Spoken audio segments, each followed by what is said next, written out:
मुझे हो तो या फिश जैसी नहीं तो ना हो.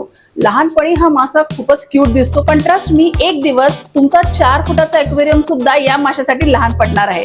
Welcome to 100 days 100 fishes. आज आहे दिवस 12वा आणि आजचा जो आपला फिश आहे ना, हा छोटा असताना खूपच क्यूट दिसतो. आजची आपली फिश व्हरायटी आहे रेड टेल कॅटफिश. याचं वैशिष्ट्य म्हणजे ह्याच्या बॉडीवर ब्लॅक आणि व्हाईट कलरचं असलेलं कॉम्बिनेशन आणि लाल चुटूक शेपटी. साऊथ अमेरिकेमधल्या मोठ्या मोठ्या रिव्हर्स मध्ये हा one of the most powerful predator म्हणून ओळखला जातो.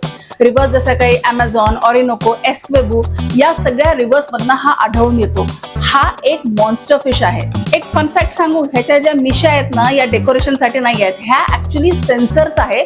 पाण्यातनं याच्या मिशांच्या थ्रू हा फूड किंवा फ्लो, वॉटर करंट हे सगळं डिटेक्ट करू शकतो. हा एक मॉन्स्टर फिश आहे. त्याच्यामुळे घरात जर आपल्याला रेड टेल कॅटफिश ठेवायचा असेल तर ह्याच्यासाठी आपल्याला मोठे मॉन्स्टर एक्वेरियम्स लागणार आहे, पॉवरफुल फिल्टरेशन, वॉटर फ्लो हे सगळं लागणार आहे. त्याच्यामुळे एखाद्या छोट्या एक्वेरियम मध्ये जरी तुम्ही याला सध्या ठेवलं असेल तरी सुद्धा लवकरच त्याला तुम्हाला एका मोठ्या एक्वेरियम मध्ये शिफ्ट करावं लागणार आहे. टँकमेट्स मध्ये रेड टेल कॅटफिश बरोबर तुम्ही मोठे मॉन्स्टर फिशेस ठेवू शकता, जसे अरवानास, पिकॉक बास, काही पॅरेट्स, काही सिक्लिड्स, अशा सगळ्या व्हरायटीज तुम्ही यांच्यासोबत कंबाईन करू शकता. आणि हा एक हार्डकोर कार्निवोरस फिश आहे. त्याच्यामुळे याला पेलेट फीडिंग वर तुम्ही ठेवू शकत नाही. याच्यासाठी तुम्हाला श्रिम्स, लाईव्ह वर्म्स, थोडंफार कधी लाईव्ह फूड हे सगळं लागणार आहे. त्याच्यामुळे ही सगळी अवेलेबिलिटी असेल तर तुम्ही रेड टेल कॅटफिश साठी विचार करू शकता.